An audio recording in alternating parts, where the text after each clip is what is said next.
Every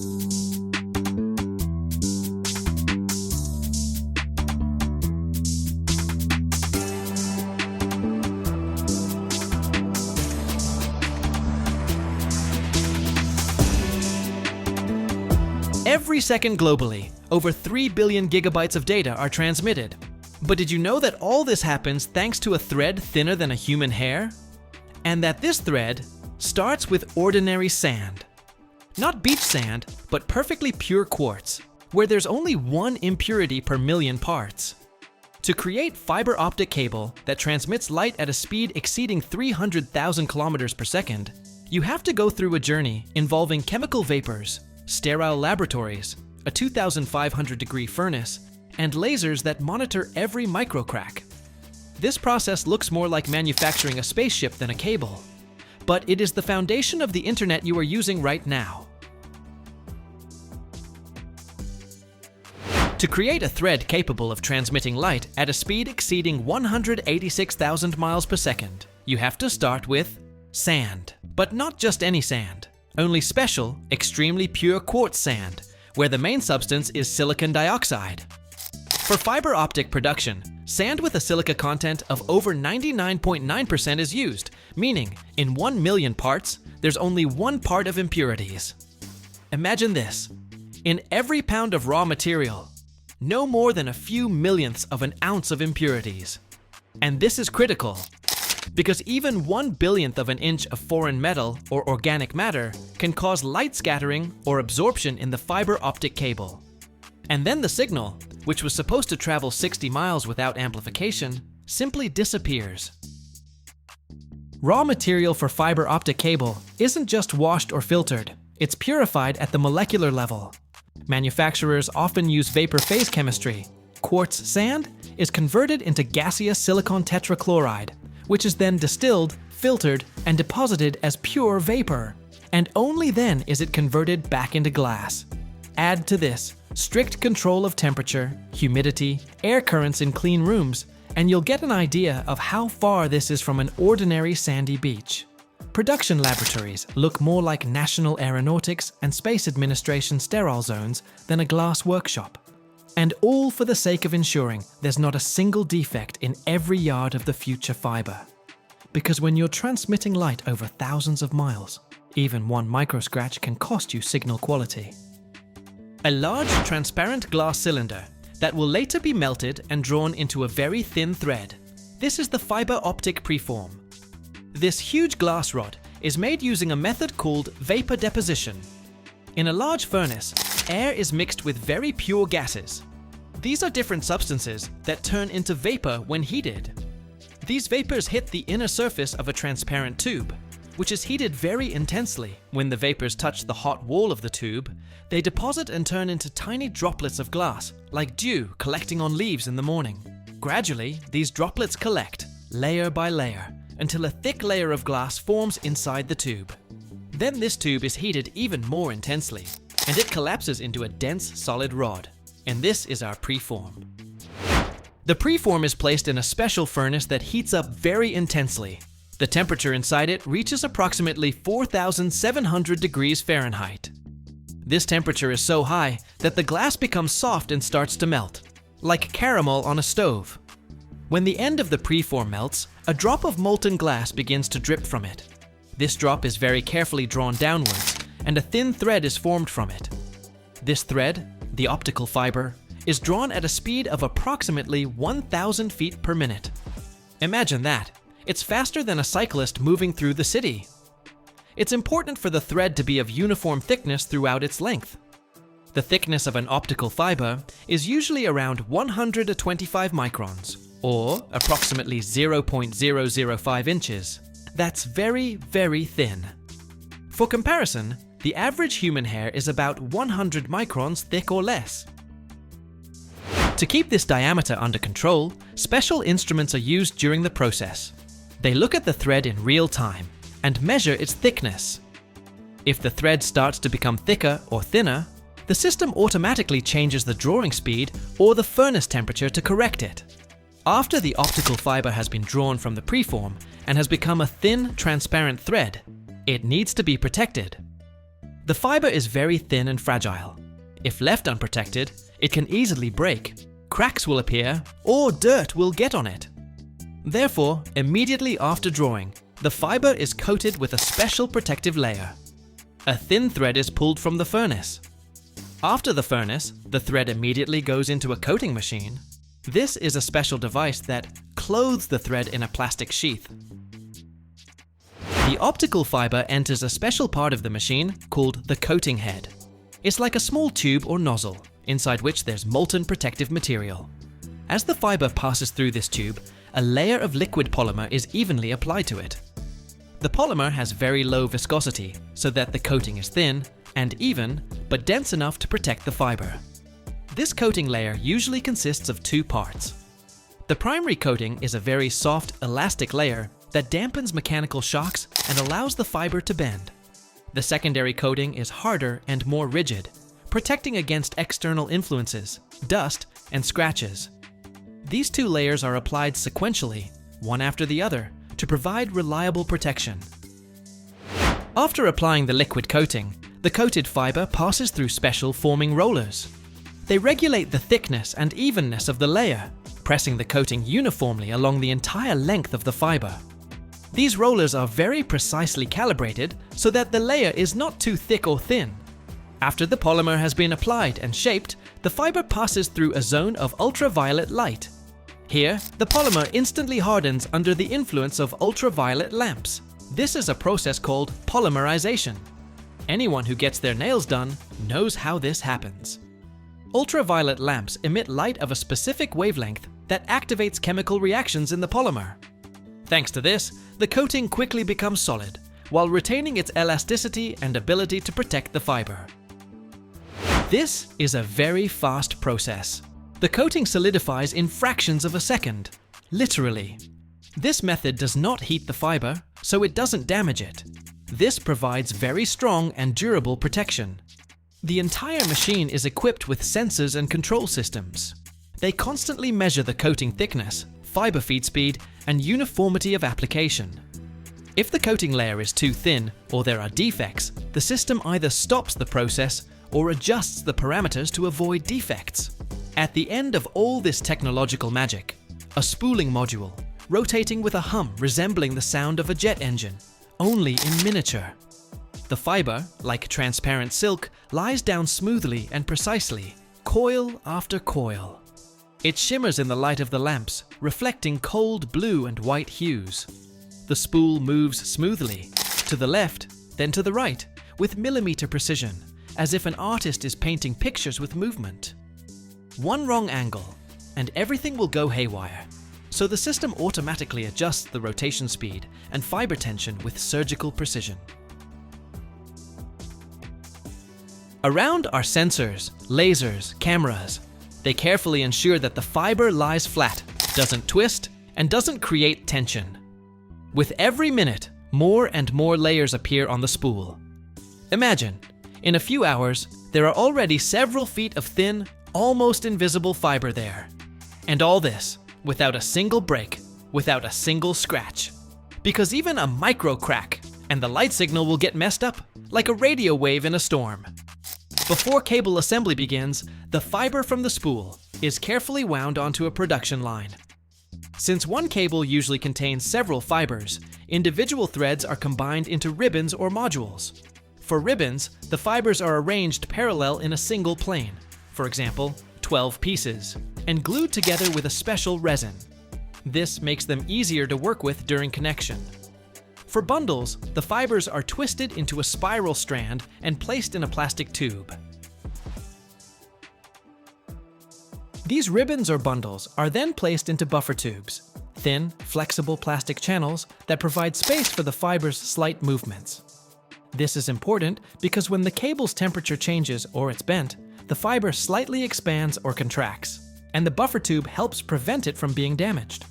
A gel that repels water and absorbs vibrations can also be added inside these tubes. Around the buffer tubes, strengthening elements are added.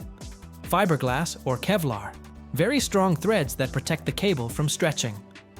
Metal wire, for additional mechanical strength or grounding. A central strength member, a rigid element in the center that maintains the cable's shape. These reinforcements are needed so the cable can withstand tension, impacts, bending, and remain intact for decades. All of this is wrapped in an outer jacket. This is a dense plastic or polyethylene pipe resistant to ultraviolet light, moisture, rodents, temperature fluctuations. The cable is tested.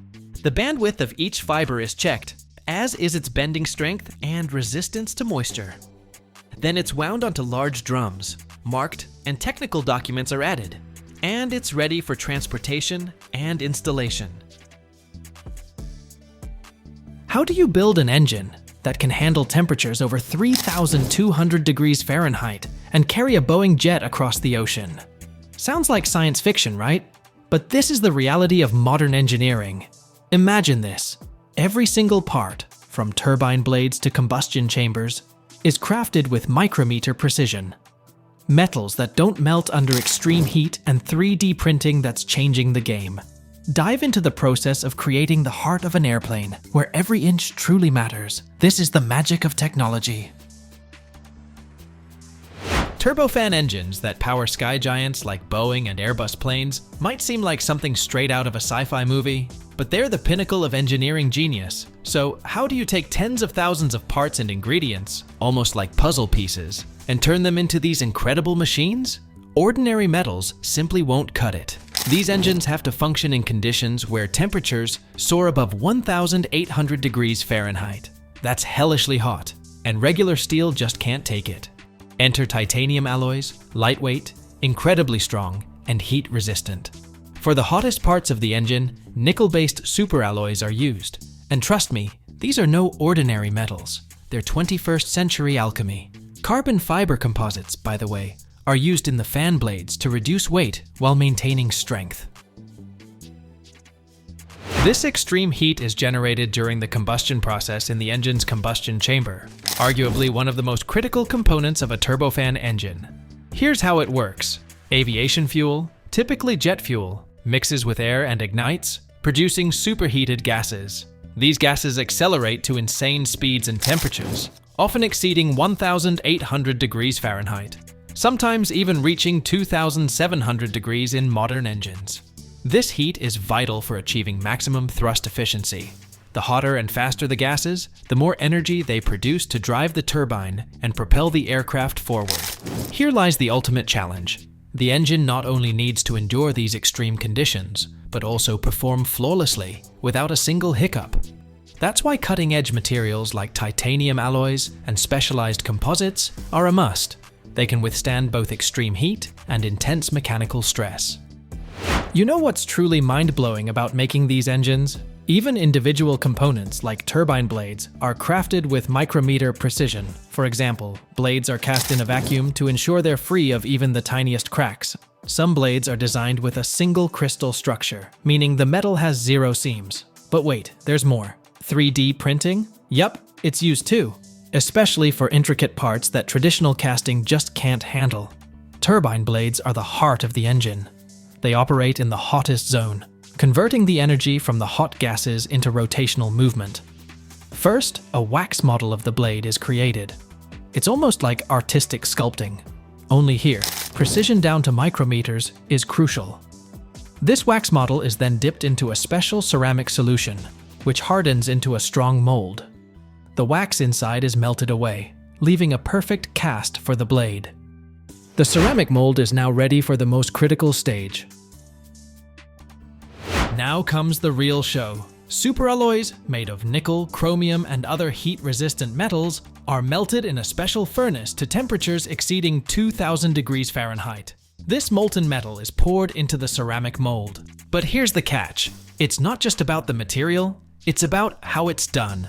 To ensure the blade can handle enormous temperatures and stresses, it's often cast as a single crystal. This means the entire piece of metal has no seams, microcracks, or grains like regular metals do. Why is this important? In these conditions, seams or cracks are like a ticking time bomb. One small flaw, and the blade fails. Single crystals are grown through a slow cooling process.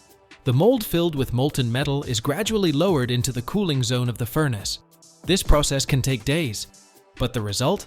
A blade that's incredibly strong and durable. Once the metal cools, the ceramic mold is broken away, and the blade undergoes meticulous polishing.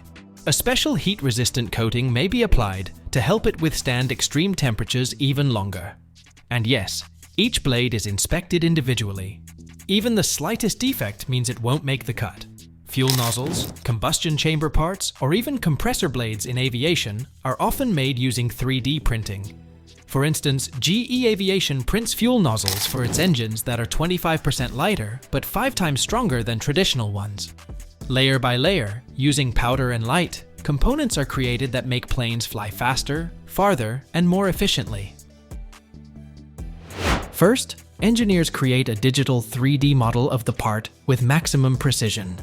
Every curve and cavity matters. Why? Because these components often operate in environments where even a millimeter can make all the difference, from engine efficiency to reliability. This digital model becomes a map for the 3D printer, which knows exactly where and how to build the required shape.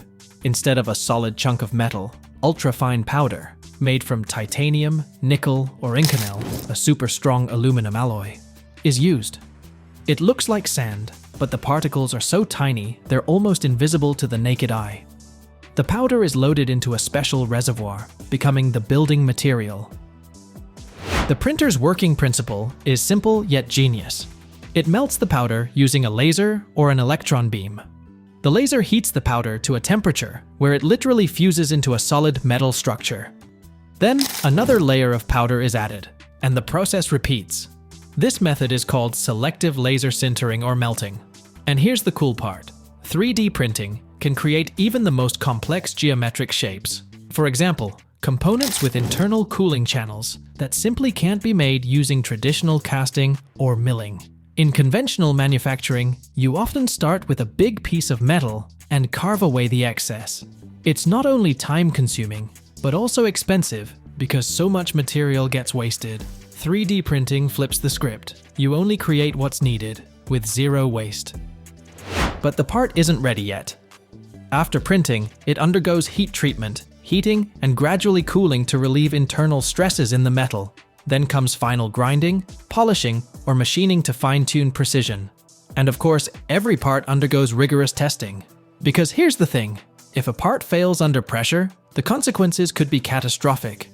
Engine assembly takes place in a massive hangar, where every inch of space is filled with tools, engine parts, and technicians in overalls, all focused on creating something extraordinary. This is the final stage of building an aircraft engine.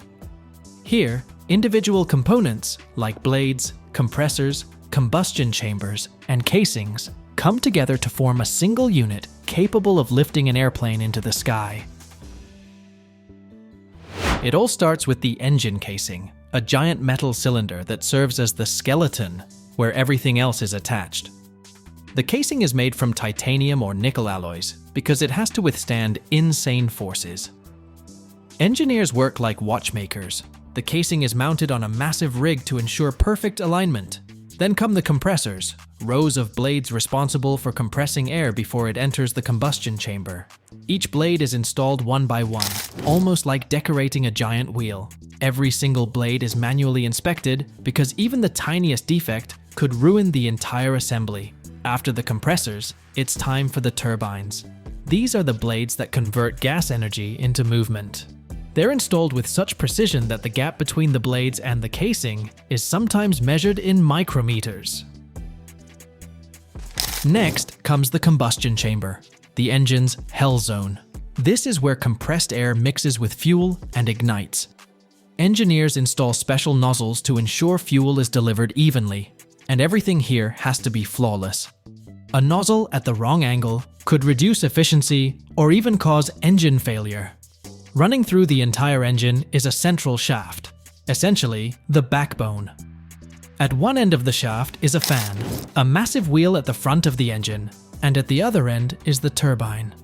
When the turbine spins from the force of hot gases, the shaft transfers this energy to the fan, which draws in air. Installing the shaft requires specialized robots. This part of the process demands surgical precision, as even the slightest misalignment can cause vibrations that could kill the engine. Once the engine's internal components are assembled, external systems are added. Fuel lines deliver jet fuel to the combustion chamber. The oil system ensures all moving parts are lubricated. And the electronics? The engine is packed with sensors that monitor temperature, pressure, RPMs, and much more. These systems are attached using cables, tubes, and bolts that must withstand both vibration and extreme temperatures. After assembly, the engine isn't immediately installed on a plane. First, it's mounted on a test stand that simulates real flight conditions, from takeoff to turbulence at altitudes close to 33,000 feet. This is the most spectacular stage. Running the engine at full power fills the air with a deafening roar, audible from miles away, and streams of blazing exhaust gases. The engine is pushed to its limits for hours as engineers test its strength, durability, and efficiency. Once the engine passes all tests, it's disassembled. Key components are rechecked, and then it's reassembled for final delivery. The finished engine is packed and shipped to Boeing or Airbus, where it becomes part of a new aircraft. Piece by piece, engineers craft the heart of an airplane, a marvel capable of carrying thousands of passengers across continents. Isn't this a modern masterpiece? Let us know if you'd like to see more videos like this. Every single day, at the Lockheed Martin factory in Fort Worth, Texas, fighter jets roll off the production line, ready to dominate the skies. This is where the legendary F-16 Fighting Falcon is assembled, each one a true engineering marvel. In just 52 days, hundreds of specialists, robotic systems, and thousands of components come together to create a combat machine capable of reaching speeds of 1,500 miles per hour. How is this steel predator built? I visited the factory and saw it all with my own eyes. Ready to dive into the heart of aircraft manufacturing? Buckle up, we are taking off. At the massive Lockheed Martin factory in Fort Worth, Texas, the day begins with the roar of machinery. Gets the adrenaline pumping, right? My heart is racing. Here, in the heart of aerospace engineering, one of the most famous fighter jets in the world, the F-16 Fighting Falcon, is brought to life. But the process of building each F-16 begins long before the first part arrives at the factory. Engineers at Lockheed Martin start by working with 3D modeling systems using CATIA V5 and Siemens NX software. A digital twin of the aircraft is created to test virtual aerodynamics, simulate material strength, and optimize the placement of cables, pipelines, and electronic systems. After that, supercomputers run numerous simulations to predict how the F-16 will perform at different speeds, in combat maneuvers, or under extreme temperatures. To test the strength of the structure, prototypes of key components, such as the wings, nose section, and tail, are built and subjected to rigorous lab tests. They undergo vibration-resistant simulations to mimic turbulence, as well as extreme temperature exposure, heating up to 302 degrees and cooling down to minus 76 degrees Fahrenheit. And let's not forget impact resistance tests, like simulating a bird strike at 559 miles per hour. You love crash tests too, right? It is thrilling. Meanwhile, a separate team works on the cockpit. Test pilots evaluate the ergonomics of the instruments, the positioning of the HUD display, and the ease of control. As for the materials, supply issues are never a concern. Lockheed Martin signs contracts 2 to 3 years in advance. The standard material set includes aluminum and titanium alloys from Alcoa and Timet, which form the fuselage structure, composite materials from Toray and Hexil, used for wings, fairings, and radar-absorbing elements. Aerospace electronic systems, including radars, avionics, and targeting systems, are provided by Northrop Grumman and Raytheon. In the morning, the factory floor at Lockheed Martin has a quiet but focused atmosphere. This is not just manufacturing. This is where fighter jets that will rule the skies are born. Workers are at their stations. Some are prepping riveting guns, others are reviewing blueprints, while some are operating laser measuring systems.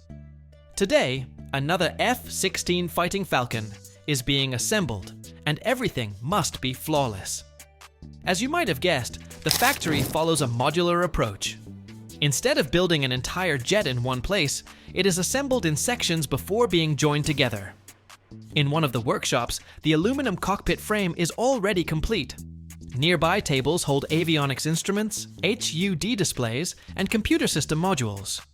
Workers in white gloves carefully install them into compartments. The ejection seat mount is fitted, and a 12mm thick bulletproof canopy glass is installed, capable of withstanding a 13mm bullet impact. 12.5 miles of wiring are laid out, connecting sensors, displays, and control systems.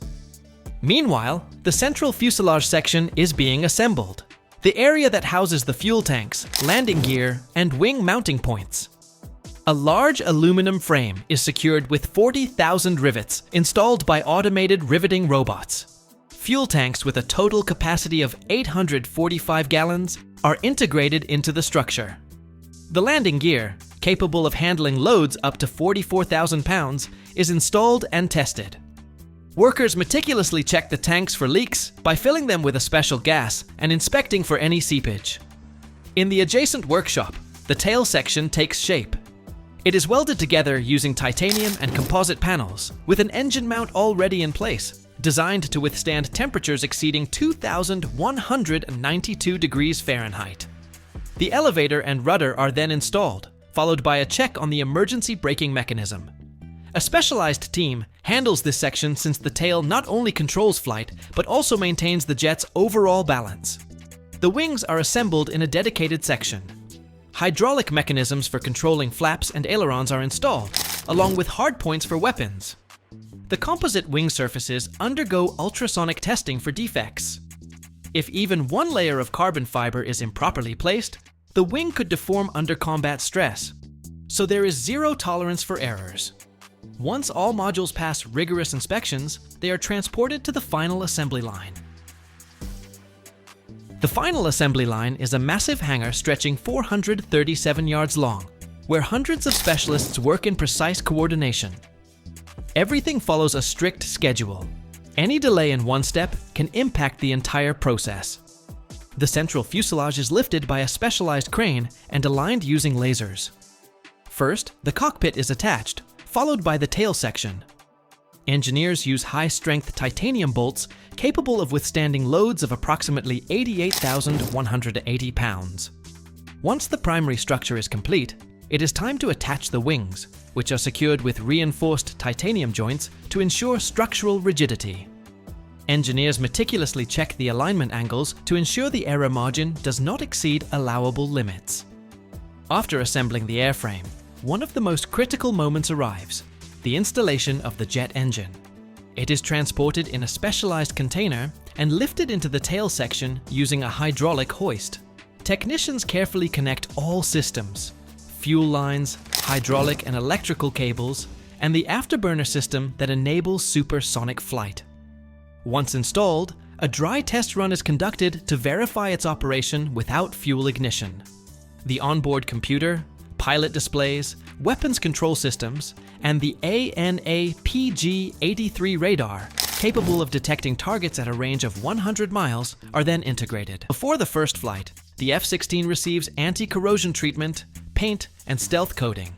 As a kid, my best friend was obsessed with origami. She was into everything from Eastern culture, so origami never stood a chance of being ignored. Me? I was terrible at it. My fine motor skills were not exactly top-notch, so while she was crafting intricate dragons and delicate flowers, I was busy making paper planes of all sizes and launching them from my window into the backyard. Could I have imagined back then that I would one day step into the legendary Lockheed Martin factory and witness the birth of an F-16 with my own eyes? Absolutely not. Before an F-16 takes to the skies, it must undergo a series of ground tests. Every flight system, electronics, fuel supply, and hydraulics is tested on the ground first. The engine is warmed up to operational temperature, and the exhaust system and airflow temperature in the ducts are inspected. Special attention is given to the ACES II ejection seat and emergency systems that might be needed in a crisis. Once all ground systems pass, the pilot receives clearance for the first flight. Communication with ground controllers and engineers is checked in real time. The jet slowly rolls toward the runway, then accelerates to around 3,000 yards per hour for an optimal takeoff. After liftoff, the landing gear retracts smoothly. Everything is functioning perfectly. At an altitude of around 3,300 yards, the pilot executes the first maneuvers, testing aerodynamics, elevator, aileron, and flap responses at different speeds. The F-16 is then pushed past Mach 1 to test the afterburner system. This phase measures aerodynamic stress, identifying any defects at high speeds. G-force tests follow, as the pilot executes precise maneuvers to ensure stability under varying attack angles and velocities. After completing initial flight tests, the pilot begins the descent. At 3,000 yards, the landing gear deploys, and the pilot prepares for touchdown. The effectiveness of brakes and the auto-stabilization system is evaluated. The moment the F-16 touches the ground, it decelerates quickly. Engineers conduct final inspections of electronics, fuel systems, and structural integrity. Data is then analyzed, and if everything checks out, the F-16 is officially cleared for duty. Imagine a factory the size of 15 football fields, where machines run non-stop, and every hour, enough pipe comes off the conveyor belt to wrap around Manhattan twice a day. This giant complex is the heart of infrastructure, supplying pipes for high-speed railways, city water mains, and many other critical projects. It all starts with a white powder. Interesting, right? Then let's keep going. It all begins with the raw material, polyvinyl chloride resin, or PVC resin, delivered to the factory by the truckload, literally tons of it. Every day, the plant consumes over 500 tons of this white powder. But this is just the base. Stabilizers, lubricants, colorants, and other special additives are added to give the future pipes strength, flexibility, and resistance to external factors. All components are precisely weighed and thoroughly mixed in high-speed mixers. This is crucial because even the slightest error in dosage can affect the quality of the final product. Thanks to modern automation systems, each batch of mixture comes out identical down to the last gram, like a favorite recipe repeated with meticulous precision. Interestingly, the factory's silos can hold over 2,000 tons of raw material. That's roughly equivalent to 800 truckloads of sand. Such a reserve allows production to run continuously, ensuring stability and high productivity. So, this first stage is the foundation upon which all the subsequent quality and durability of the plastic pipes are built. The finished mixture is fed into huge twin-screw extruders, machines the length of a school bus. Inside these giants, the mixture is heated to a scorching 660 degrees Fahrenheit, transforming from a dry powder into a thick plastic mass ready for shaping. This process is very important, because it's here that the material acquires a uniform structure, which determines the strength and longevity of the future pipes. The extruders operate continuously, feeding the mixture at speeds up to 30 feet per minute. That's roughly the speed of a slow walker, but with incredible metallic precision and stability. Thanks to this speed and control, the factory can produce thousands of feet of pipe daily without sacrificing quality. This stage is the true heart of production, where science and technology merge in a perfect dance of molten plastic. Next, the molten polyvinyl chloride is pushed through special molds, calibrators or sizing sleeves, which give the pipes their precise diameter and required wall thickness. These huge molds can create pipes with diameters up to 4 feet, ranging from small water pipes to true giants for sewer systems. Each pipe comes out perfect in size and shape. The length of the finished pipes can reach up to 40 feet, which is about the length of a double-decker bus. As soon as the molten polyvinyl chloride passes through the calibrator and takes the shape of a pipe, the next critically important stage begins: cooling. This stage takes place in long baths filled with cold water, where the pipe's temperature rapidly drops from approximately 660 degrees Fahrenheit down to room temperature, about 68 degrees Fahrenheit. If the pipe cools too quickly, it might deform or lose strength. If cooling is too slow, production will slow down, and quality might suffer due to uneven solidification of the material. That's precisely why factories use specially designed baths that ensure the ideal temperature regime. These baths can contain over 13,000 gallons of ice-cold water, equivalent to about 20 large home swimming pools. The water circulates and is maintained at a constantly low temperature to effectively draw heat away from the pipe. The time a pipe spends in the bath depends on its diameter and wall thickness, but it usually ranges from a few minutes to half an hour. During this time, the plastic hardens and gains the strength needed for further processing and use. After cooling, the pipe emerges from the bath and passes through a system of rollers that maintain its shape and guide it further down the production line. This stage ensures that the pipe remains straight and doesn't deform under its own weight.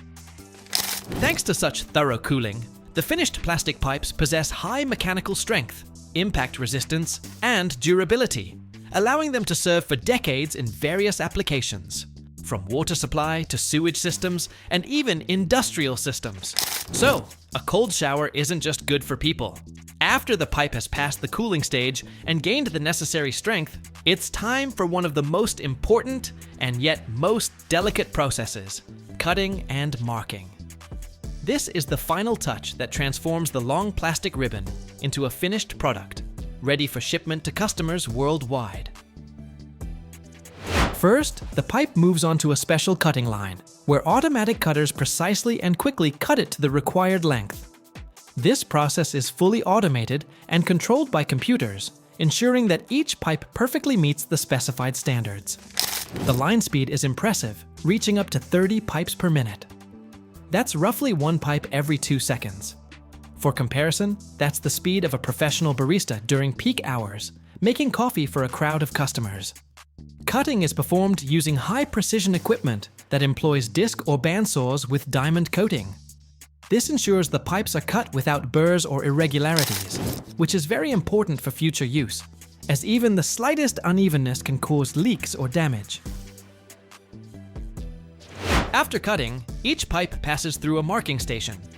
Here, all necessary information is applied to the surface: the manufacturer's logo, technical specifications such as diameter, wall thickness, pressure class, as well as the production date and other important data. Marking is done using laser printing, a modern, non-contact method that ensures extraordinary precision and durability of the applied information. The laser burns symbols onto the pipe surface with millimeter accuracy without damaging the material or affecting its strength. This is crucial because the marking must remain clear and legible throughout the pipe's service life, even under harsh operating conditions, underground, in water, or when exposed to chemicals. After marking, the pipes undergo a final visual and automatic inspection. High-resolution cameras scan the surface, checking the quality of the cut and the applied text. If the system detects any defects, the pipe is rejected and sent for reprocessing or disposal. After passing all stages of cutting, marking, and inspection, the pipes are carefully stacked onto pallets or special carts. They are ready for packaging and shipment to customers worldwide, from large construction projects to private orders. Huge conveyor belts smoothly carry the pipes to automatic manipulators, large robots with gentle hands that operate with amazing care. Each pipe, up to 40 feet long, is picked up like a fragile treasure and carefully placed onto a pre-prepared pallet. The robots maintain perfect order. Pipes are stacked one on top of the other, forming strong, even layers. Each layer is aligned with inch precision to prevent shifting and ensure stability during transport. Meanwhile, operators monitor the process, carefully ensuring that no pipe is damaged or displaced. Once the pallet is filled, it's wrapped with strong strapping or film, protecting the pipes from dust, moisture, and mechanical damage. Then, the pallets are carefully moved using forklifts to warehouse areas, where they await shipment. Polyvinyl chloride was first synthesized back in 1835 in Germany, but its widespread use in pipe manufacturing only began in the 1930s, when a German company developed an effective technology for producing the material. In the United States, these pipes gained popularity due to their lightness and durability. Interestingly, the colors of the pipes are not random. Orange or gray colors are used for protection against solar radiation, which significantly extends their service life. Did you know that?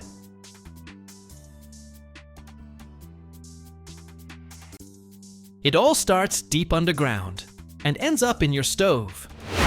Geologists hunt for gas, drilling rigs pierce the Earth's crust, and an explosive cocktail of gas, oil, and water erupts from the depths. Next, separators that stratify everything down to the last drop. Compressors that push fuel through pipes stretching 300,000 miles. And finally, the gas is cooled to negative 260 degrees Fahrenheit, turning it into a liquid to be transported across oceans. But how does it not explode? And how is it made safe for your kitchen? Watch and find out how gas really works. It all begins with geologists searching for true treasures underground, natural gas deposits. And no, they don't walk around with shovels. They use seismic waves to understand where gas is hiding beneath the earth. Once a location is found, well drilling begins. Imagine a drilling rig that can reach depths of over 10,000 feet.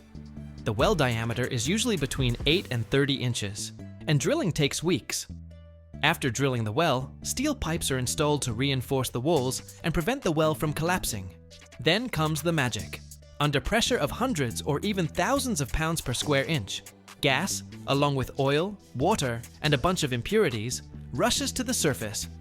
For this, special valves, Christmas trees, are used to control the flow and pressure.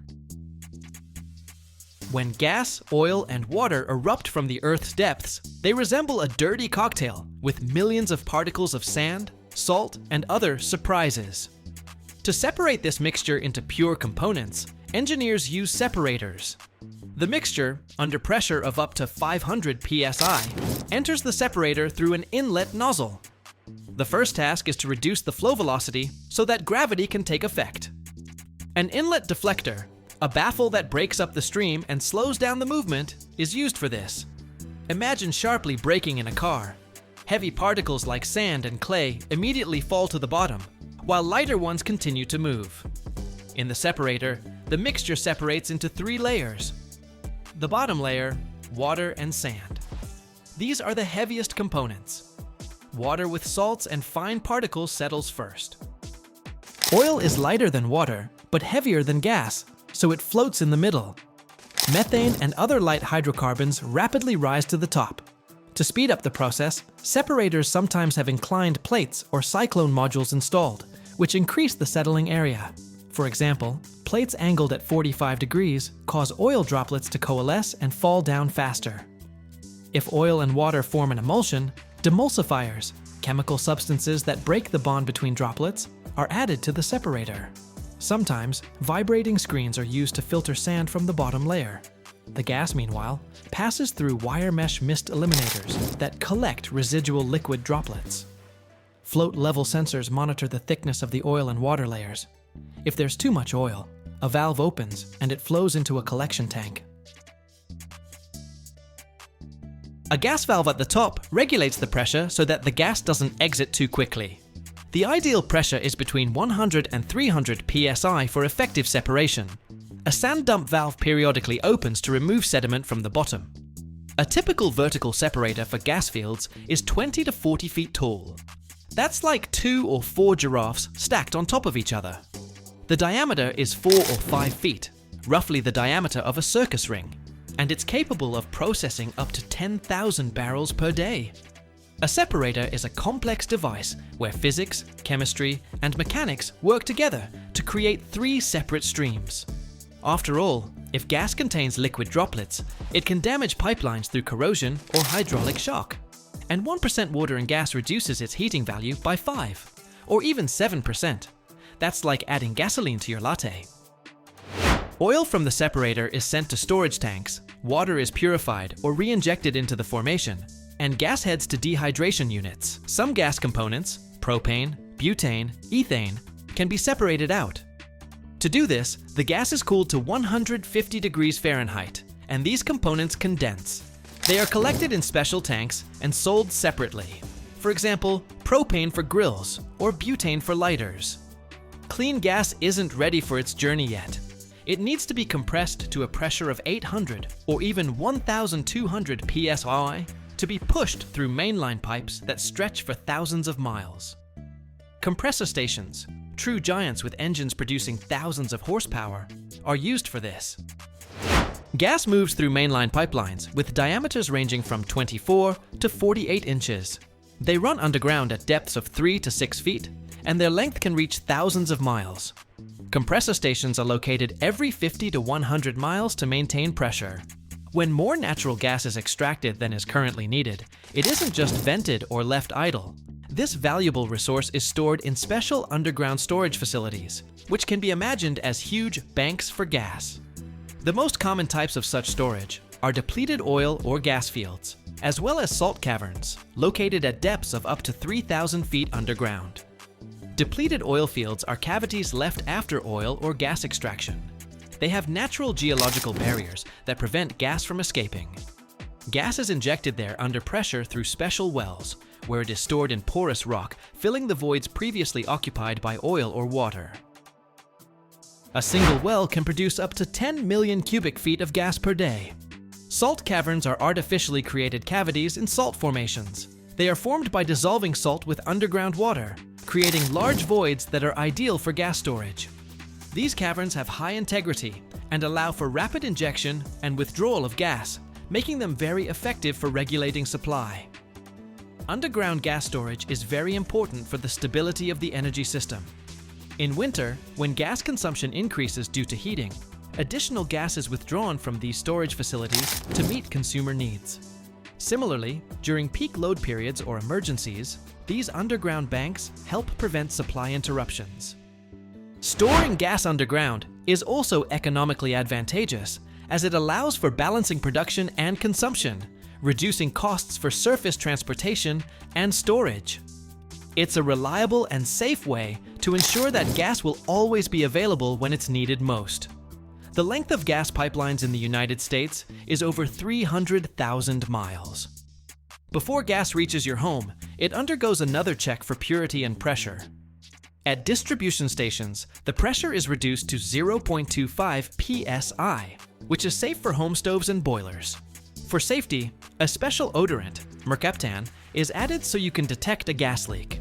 At all stages, from the well to your kitchen, gas is monitored by pressure, temperature, and composition sensors. In case of an emergency, valves shut off the flow in seconds. Personnel undergo training, and systems automatically record the slightest deviations. Besides homes, gas is supplied to power plants, factories, and chemical plants. For industrial consumers, the pressure and volume are higher.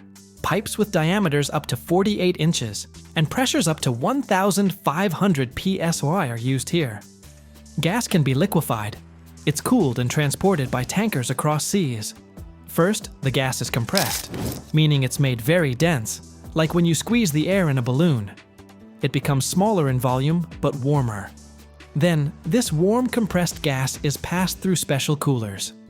After that, the gas is passed through special devices, expanders, which allow the gas to expand and cool down even more, like when you let air out of a balloon and it becomes cold. Thanks to this, the gas cools down significantly, to about -260 degrees Fahrenheit. When gas cools to such a low temperature, it turns into a liquid, like water, but very cold. This liquid gas takes up about 600 times less space than in its gaseous state, so it can easily be stored in special tanks and transported by ships. Every year, the world produces over hundreds of millions of artillery shells, complex and precise items that play a key role in modern armed forces. From the smallest shells to heavy 6-inch casings, each one goes through a complex path, from metal scrap to a powerful munition capable of changing the course of a battle. Huge factories work continuously, using the latest technologies and high-precision equipment to provide armies worldwide with reliable and effective weapons. In this video, we will delve into the process of manufacturing artillery shells. From metal processing and forming the casings to filling with explosives and testing the finished product. Get ready to see how millions of tiny details turn into a formidable weapon, and understand why this is so important for the security and defense capabilities of countries. Don't miss it. It will be spectacular and extremely interesting. The production of artillery shells begins with the selection and preparation of the metallic material. The basis for most shells is high-quality steel, which provides the necessary strength, heat resistance, and accuracy. Metal for blanks is usually supplied in the form of large rolls or sheets, with thickness ranging from a few tenths of an inch to several inches, depending on the caliber of the shell. In the United States, annual steel production is approximately 87 million tons, or about 96 billion pounds. From this enormous quantity, a certain portion goes to the defense industry, where the metal undergoes strict quality control and certification. For example, special alloy steel is used for artillery shells, which has increased strength and corrosion resistance. Blanks for shells are made at steel mills, where the metal is melted in large furnaces at temperatures exceeding 2,700 degrees Fahrenheit. After this, the molten metal is poured into molds, resulting in large plates or rectangular blocks. Then these plates are rolled on rolling mills, reducing the thickness to the required parameters, 2 inches and less. Rolling mills can be either hot or cold, depending on the processing stage. Hot rolled sheets have lower accuracy, but are easily formed, while cold rolled sheets are ideal for parts requiring high precision and a smooth surface finish. Next, the metal sheets or rolls are transported to munitions plants. Here, using equipment, the shell casings are cut from the blanks, tubular or cylindrical, depending on the type of munition. In 1 hour, a modern facility can process hundreds of thousands of pounds of metal, transforming it into hundreds of finished casings. To understand the scale, in 2022, the United States manufactured over 10 million artillery shells of various calibers. Considering that one shell casing weighs about 100 pounds, producing this quantity required over 1 billion pounds of special steel. Blanks arrive at the munitions plant, where their transformation into actual shells begins. Heavy spools of steel or other alloy, weighing several tons and stretching hundreds of feet long, are placed on special uncoiling platforms. These setups unwind the roll like a giant spool, feeding the steel strip further down the line. In the next stage, high-precision guillotine shears or rotary disc cutters are used to cut sheets or discs of precisely specified length and width from the roll. For shells of different calibers, from less than an inch to 6 inches, different sized blanks are needed, so the computer numerical control system adjusts the cutting parameters to the required standard. Next, the blanks are heated in industrial furnaces to a temperature of approximately 2,000 degrees Fahrenheit. The metal becomes plastic, like clay. It is transferred to hydraulic presses, where, under pressure of hundreds of tons, the future shells are given their initial shape, an elongated cylinder with a pointed end. After the metal blanks have undergone initial forming, usually by deep drawing or hot stamping, they are still far from ideal. The blanks come out slightly deformed, with excess length, an uneven edge, and micro bends. Therefore, the next stage is calibration and trimming. The hot part cools in special baths or under a stream of air, so the steel sets in its new shape. Then the shell is fed to a trimming machine. Rotating blades or milling cutters cut off the excess length. For example, for a large artillery shell, the typical casing length is 15.6 inches. This is accuracy not by eye, but to the thousandth of an inch. After this, the part passes through a calibrating unit. This is either crimping rolls or boring systems with precision micrometers. The casing diameter must match the standard plus or minus 0.001 inch. Otherwise, the shell will either not enter the gun's chamber or will get stuck. At the output, we have a part ready for further processing, with clear geometry and parameters. The blanks slowly move inside the computer numerical control machines, massive machines with gleaming tools rotating at speeds up to 15,000 revolutions per minute. Sharp milling cutters, resembling miniature circular saws, cut off excess metal with surgical precision, as if engraving the steel cylinder. Under the automatic aim, the location for the rotating band, a narrow groove that holds a copper ring, thanks to which the shell moves along the rifling of the gun's barrel. Then, threading for the fuse. The supply of coolant is accompanied by hissing and steam, sparks, steel, fog. Every turn of the tool transforms a formless blank into a high-precision shell. After milling, the shell casings are sent to the heat treatment stage. And this is, without exaggeration, a fiery forge of high technology. The blanks are submerged in furnaces where the temperature reaches over 1,600 degrees Fahrenheit. In a dark hall filled with the orange glow of the metal, giant furnaces heat the casings to a state where the steel becomes more flexible, loses stress, and acquires the necessary strength.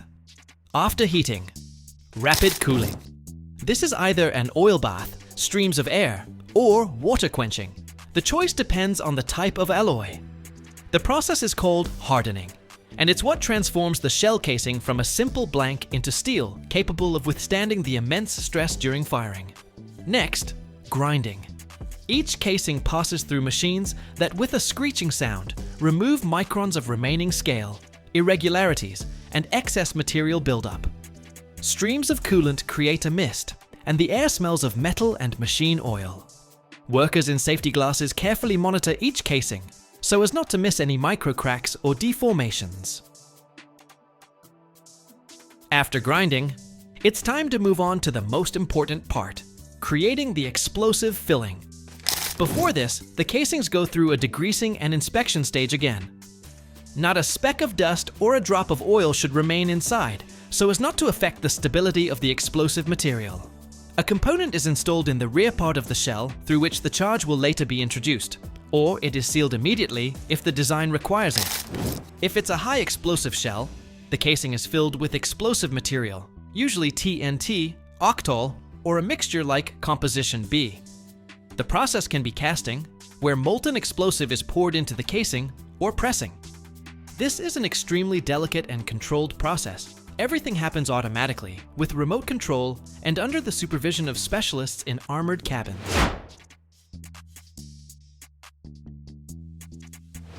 A socket for the fuse or the fuse itself is inserted into the nose part of the shell, either immediately before use or during manufacturing.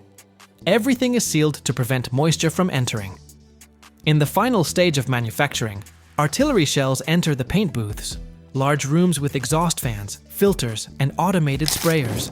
Here, the shell casings are covered with a special paint that not only marks the type of munition, but also protects the metal from corrosion during storage or transport. The color matters. Yellow, for high explosive fragmentation, green, for smoke, black, for armor piercing, and blue often indicates training rounds. The paint is applied evenly, in a thin layer, usually in several passes, so as not to exceed the permissible weight of the shell. After drying, marking follows. Caliber, shell type, serial number, batch number, production date. This is done with a stencil or using an industrial printer. Every detail matters. Military personnel need to quickly identify exactly what they have in front of them, under what conditions it can be used, and from which batch it came.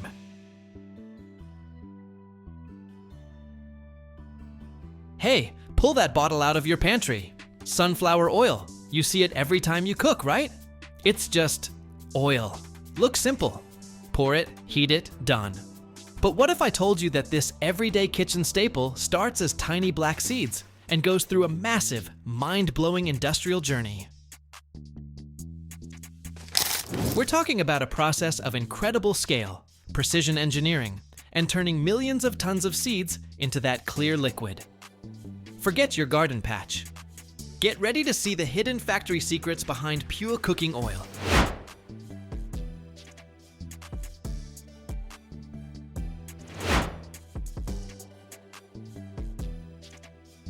It all begins in the sun-drenched giants of the plant world. Sunflowers. Picture fields that stretch beyond the horizon. Golden faces tracking the sun. These aren't grown just for beauty.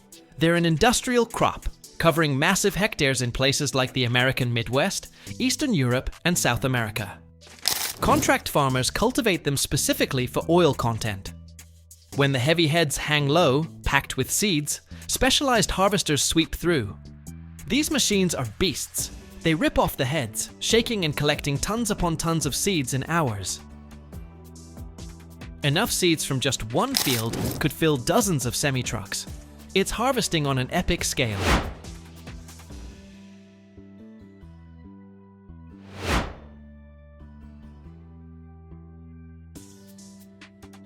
Once those trucks dump their colossal loads at the processing plant, the real industrial ballet begins. First challenge, cleaning. Seeds from the field come with all sorts of hitchhikers. Dirt, stones, stems, leaves, even metal bits. Contaminants can damage machinery and ruin entire batches of oil. So, the seeds hit a high-speed cleaning gauntlet.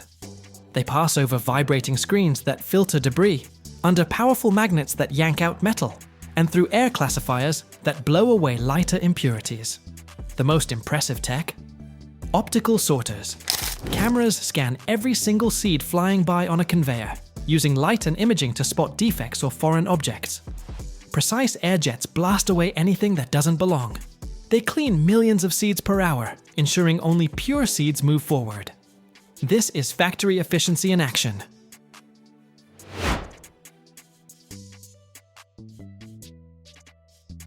Clean seeds still have their shells, and the oil is hidden inside the kernel. Next up, hulling. Machines use impact or friction, think high-speed centrifuges or rollers, to crack the tough outer hulls without smashing the valuable kernels inside. It's a delicate balance of force and precision. Then, incredibly clever systems use gravity and air currents to separate the lightweight hulls from the heavier kernels. The hulls aren't wasted. They're often used as fuel for the plant's boilers or processed into animal feed. Maximizing yield means using every part of the seed.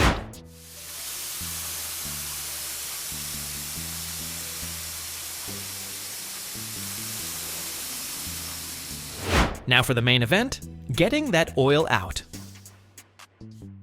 There are usually two methods. First, mechanical pressing.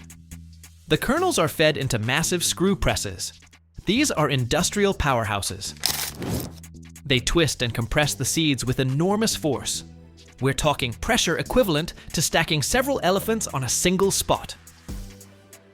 Under this immense pressure, the crude oil is literally squeezed out.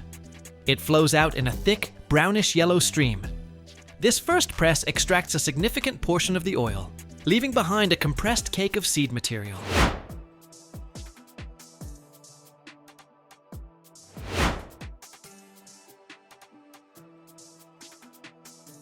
To extract the maximum amount of oil, especially from the leftover seed cake, a second method is common: solvent extraction. Yes, solvent might sound chemical, but it's a food-grade process, and the solvent is completely removed later. The compressed cake is washed with a specific solvent, like hexane, which dissolves fats. Think of it like a supermagnet pulling out the oil remaining in the material. The mixture of oil and solvent is then heated. The solvent evaporates quickly and is captured for reuse, leaving behind the crude oil. This process gets virtually every drop of oil possible, maximizing efficiency on an industrial scale.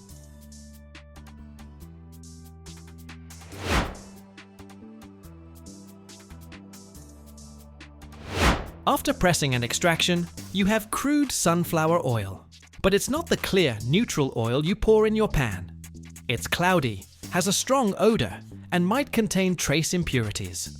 So, it undergoes refining, a multi-step purification ballet. Degumming removes sticky phosphorus compounds. Bleaching uses natural clays to absorb pigments and make the oil lighter. Then comes deodorization, perhaps the most critical step for a cooking oil. Steam is passed through the hot oil under vacuum, stripping away compounds that cause smells and unwanted flavors. This is what gives the oil its pure, neutral taste and makes it stable, so it doesn't go rancid quickly.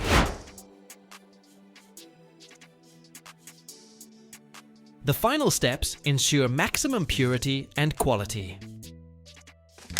The refined oil goes through polishing filters to remove any last tiny particles, making it perfectly clear. Then, rigorous quality control takes over. Labs at the factory test every single batch. They check for clarity, color, free fatty acids, peroxide value to measure oxidation, and overall stability. This isn't a quick check. It's precise chemical analysis, ensuring the oil meets strict global standards for food safety and quality. Only batches that pass this final gauntlet are approved for packaging.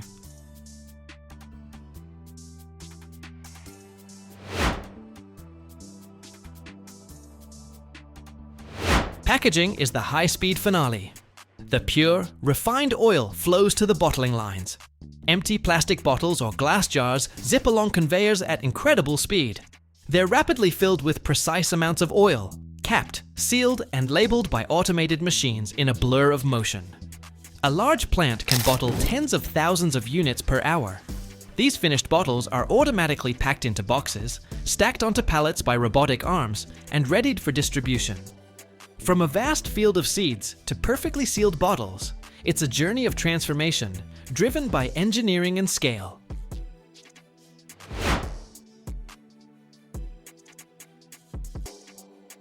So, the next time you pour that clear, pure sunflower oil, take a moment to think about the complex industrial magic that happened behind the scenes. From countless tiny seeds, through powerful presses, intricate cleaning systems, chemical purification, and high-speed bottling lines, it's a product of massive scale, precision, and technology. It's a fascinating look at how agriculture meets industrial engineering to create something essential for everyday life. What part of this incredible process surprised you the most? Let us know in the comments.